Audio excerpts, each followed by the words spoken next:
All right, everybody, the day has finally come. FSD v14, the version that Elon Musk has been hyping for God knows how long. So version 14 will be the biggest upgrade in Tesla software since version 12. Your car is going to feel like it is sentient by the end of the year. Is finally here. Tesla updated the software on a number of cars out there in the wild, primarily people that usually get the first waves of updates. I want to go through the updates from the version. I want to share some initial reactions from the users that have used the software, and I want to give you my thoughts on where this is going. So starting with the feature set, this is a post from Tesla on X. FSD supervised version 14.1 is now rolling out. The highlights include arrival options. You can now select where FSD supervised should park at the end of your trip.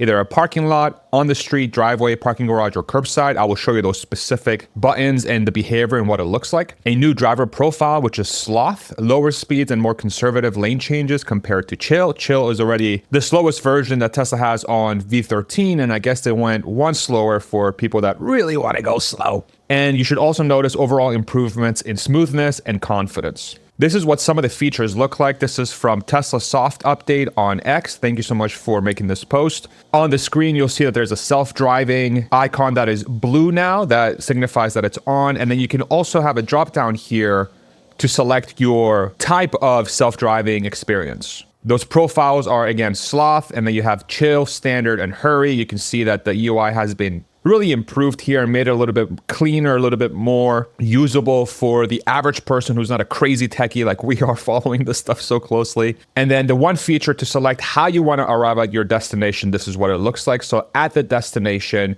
you can choose to park either in a parking lot, a street, or in a driveway, or you can select to park curbside. Now, the parking behavior in V13 was very sort of a crapshoot. Sometimes the version would pull you over, sometimes it wouldn't, sometimes it would park, sometimes it wouldn't. But now it seems like Tesla has figured out how to tell the car to actually execute the action, and it leaves it up to the user to tell the car how to park, which is a very interesting way of approaching this, giving the user the ability to choose where they want to park, which actually makes perfect sense. Because if you're somebody who wants to get to a destination and you're actually in control of the vehicle, the convenience of knowing where you're going to end up is going to be gigantic. And that's part of the AI brain piece that so few people, I think, are grasping about how Tesla is solving for self-driving. That's what the AI brain is very good at, is interpreting human behavior and executing against that human behavior. That's why you hear so many people saying FSD drives like a human and is so smooth, especially compared to the Waymo. It's because of that AI brain. And that AI brain is what allows, again, Tesla to have something like this. Now, it's also very interesting that not only the usual people that get the updates are getting them. This is Add Bad to the Bone. Fantastic username there. It must be a pretty broad release if little old me woke up to it just now, 14.1. And here is the user sharing their upload screen, their update screen. And so this could signal that Tesla's perhaps a little bit more confident on the safety profile of the update versus previous versions. Instead of going to a very controlled environment, they're opening it up to the broader public to take advantage of the update and the features of this software, which would make sense. If it's safer, you would want to get it out there faster. Now, there's some nuances to the software as well that's very interesting to look at. This is from AI Driver, friend of the show, JD, shout out, one of the best channels on YouTube, especially when it comes to tracking self-driving performance. FSD 14 officially calls it hands-free mode. And this is what it looks like on screen. It says FSD supervised hands-free mode on. But what's also interesting is that there are situations, again, this is from JD at AI Driver on X and YouTube, new increased attention required message when approaching construction zones and railroad crossings. And this is what it looks like. Increased attention required. Keep your eyes on the road. Now, I find this very interesting because, you know, if one thinks about this logically, and tell me if I'm thinking about this incorrectly, if you're going to have a message that says that, hey, you should probably pay attention here more than usual, by default, doesn't that mean that you don't have to pay as much attention in other situations? And so this could be the signal here that Tesla's preparing for unsupervised FSD with V14. Of course, they're going to have massive amounts of data to back this up. The last thing Tesla wants is for an accident to happen while somebody's not paying attention, and Tesla is going to have to be liable in that situation. Because obviously, if they're telling people they don't have to pay attention and then the car gets into an accident, then Tesla's going to have to be liable. That will not hold up in court. So this could be the sort of setting the stage for that feature set to start popping up here with further updates. Now, some of the initial reactions from some users, I also want to show some videos, but I just want to quickly scan through some of the reactions from some users. This is Dirty Tesla, Chris on X, as well as YouTube, another friend of the show, fantastic YouTube channel. Overall, this update is insanely impressive with just a few polishes needed. Driving, starting the drive, and parking are all phenomenal improvements. And here he shows some of the good stuff that the software is doing. And then of course, Chris always being very fair, he's also showing some of the bad stuff. And this is a recurring theme right now with the current version. There seems like there's some brake stabbing or some sudden braking in certain low speed situations. Example, when trying to turn out of a parking lot, it'll start to go, stab the brakes for half a second, then continue to move. This happens several times. It constantly complains about the cameras needing cleaning. It's raining here, and there's no more max speed. This sucks. It was going 46 miles an hour in a 35 until I put it in a sloth mode. Most of the time, I think this won't matter, but I want more control while I'm a responsible supervisor, not less. Now, this is somewhat typical for Tesla with a brand new release to have some of these minor issues that they've encountered before. Rarely, if ever, these are safety critical problems, at least for my use case when I've been using FSD on my vehicles. And the head of AI, the head of technology basically at Tesla, Ashok, said that FSD 14.1, the first in the V14 series, has officially started rolling out to customers. Many follow-up releases with significant improvements are in the works. These should ship through the rest of the year. Enjoy and looking forward to your feedback. I don't know if you can hear my boy, but he seems excited about V14 too in the background. There he goes. But this is very typical to how Tesla approached V12 when it first came out, when they went with the neural net approach, V13 when they did that upgrade and they really took it up to another level. And now V14, based on previous comments from Elon Musk, this is yet another step change. And so I fully expect Tesla to have a flurry of updates here coming in the next days, weeks, and months, very similar to how they did it with previous versions, just ironing out the kinks and smoothing out the rough edges that the software update might have. This is more feedback from AI Driver. Very long list. Again, some of the good stuff that JD is sharing is that destination options are incredible and very well done. Parking has been fast and flawless so far. Zero corrections and right between the lines. Also pulls into the driveways of houses very reliably and actually parks itself. Feels like the freaking future. And then a bunch of other good stuff as well. I encourage you to go to his X account to really deep dive this stuff. And some of the bad, again, had two minor braking events that happened very quickly, was probably only braking a total of 1/10 of a second, but felt pretty harsh. Again, similar to Dirty Tesla's feedback. Had a moment where I tried to pull over to the side of the road for a moment due to someone approaching us behind with super blue headlights. Maybe the car's gonna get confused for a cop or something. And then a couple other minor issues. Overall, super impressed and can't wait to actually stress test tomorrow. This is from Whole Mars Catalog, aka Omar, friend of the show, another phenomenal channel to really keep up with FSD and Tesla and technology on YouTube and on X. I didn't have any interventions in my first few hours either.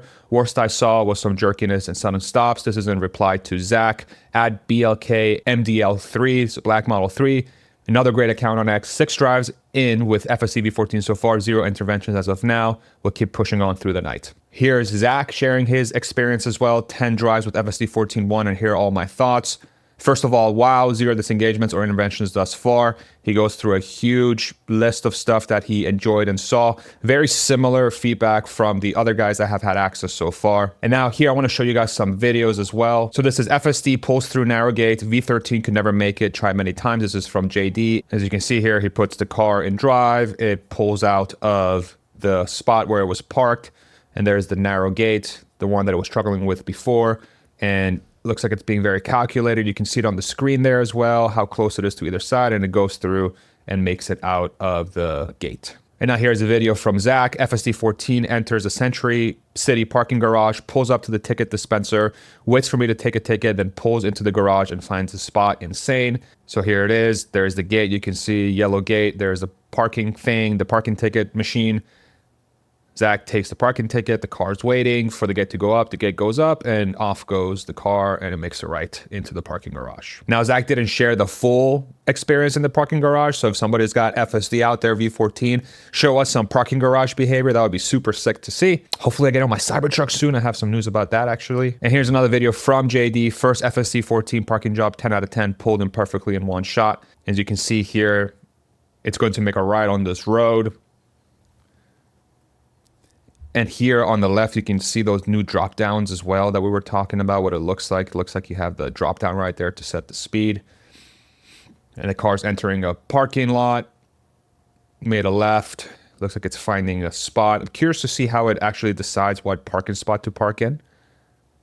I guess it's getting as close as possible to the pin, which makes a lot of sense, and then it pulls into the parking spot right in between the lines, as you can see there on the screen.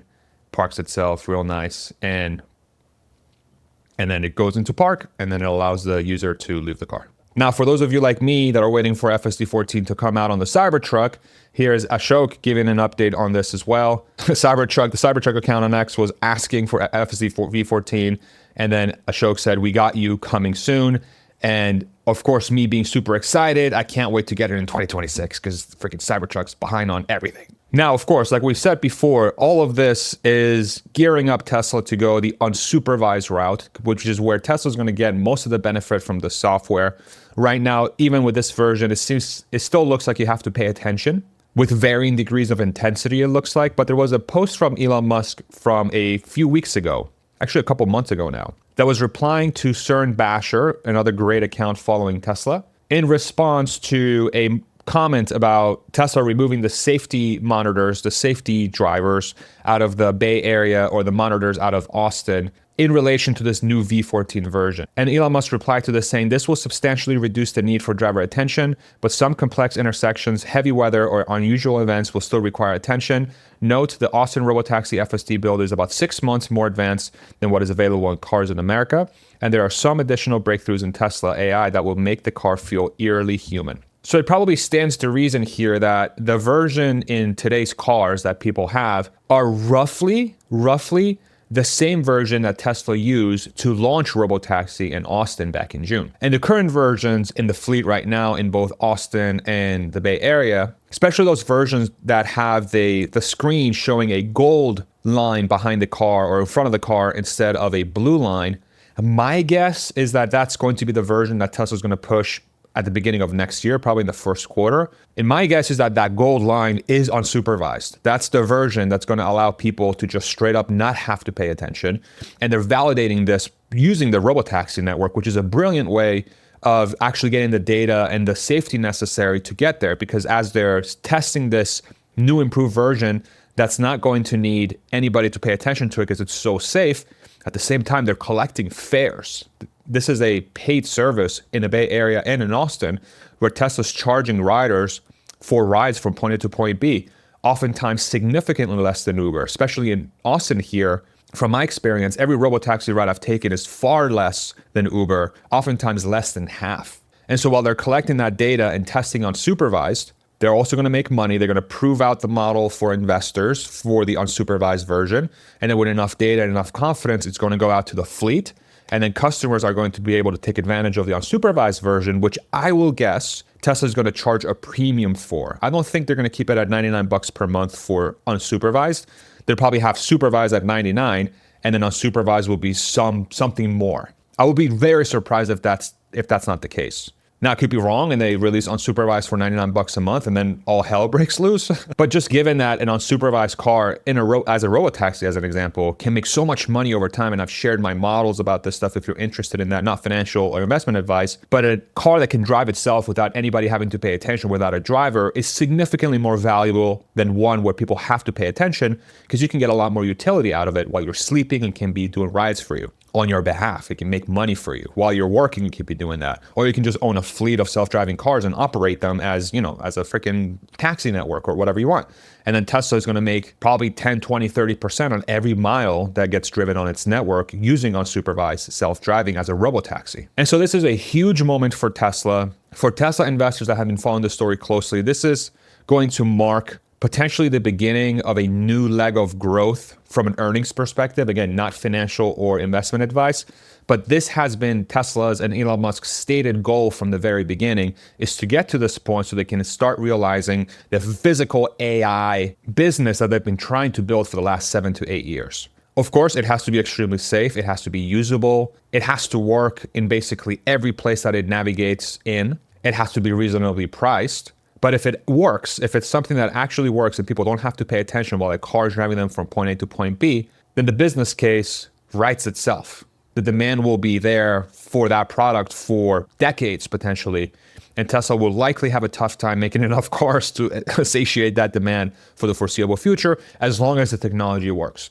And that technology, that foundational technology, will also be used to power their humanoid robot, which was just at the Tron opening with Jared Leto, and it was freaking doing Kung Fu. So now we know why it was practicing Kung Fu, so it can do a little bit of marketing with the Tron folks. That robot is going to use the same exact foundation, the same exact AI brain, and the foundational physics-based, vision-only, real-world AI that the cars are using to drive, the robot's going to use to move, manipulate, cook, clean, build, pick up things and put them down, walk around, lift. That same thing that the car is using is going to be used for the robot as well. Still years out for it to be actually useful, but this is what Tesla has been working on for a few years, really since 2020, and even before that for the self-driving technology, and now it's finally coming to fruition. And knowing that a lot of you that have watched this video probably are Tesla investors, I've partnered with Rebellionaire to sponsor this video. If you have $2 million or more of Tesla stock, Rebellionaire could be the perfect investing partner for you. Rebellionaire is run by Bradford Ferguson and Matt Smith. If you follow the Tesla story closely, you probably know those names. They run Rebellionaire to partner with Tesla investors to help them reach their financial goals. Usually when somebody has an outsized Tesla position, they have an investing partner or a financial firm that doesn't fully grasp the long-term potential of the company. Whereas the Rebellionaire team has done a ton of work and research in really understanding the Tesla story, the Musk industry plan, all the adjacent industries that it's going to birth, the long-term potential of FSD, the long-term potential of the bot. And instead of fighting you or giving you a hard time about your Tesla position, they will work with you to potentially maximize gains of your Tesla holdings. They employ tactics like covered calls, adding and trimming and other tactics as well to execute against this plan. And they're always on top of the story to make sure that the long-term thesis remains intact. They spend a lot of time researching the AI business. They've done a ton of novel research around FSD, the energy sector, the AI sector. And of course, this comes easy for the team because both Matt and Bradford are longtime Tesla investors and have been following Elon Musk and his businesses for years. And so if this is something that's interesting to you, feel free to go to rebellionaire.com/Farzad, rebellionaire.com/Farzad, and that's how they'll know that I sent you. Thank you so much for watching this video. I hope this was informative and helpful. Later today, Tesla should be unveiling their brand new affordable vehicles, which is the perfect time to show that now that FSD 14 is going live. And there's so much more to talk about with those specific cars, especially when paired with something like V14. So many thoughts I have there. Thank you for watching the video. We'll see you in the next one. Take it easy, everybody. Bye-bye.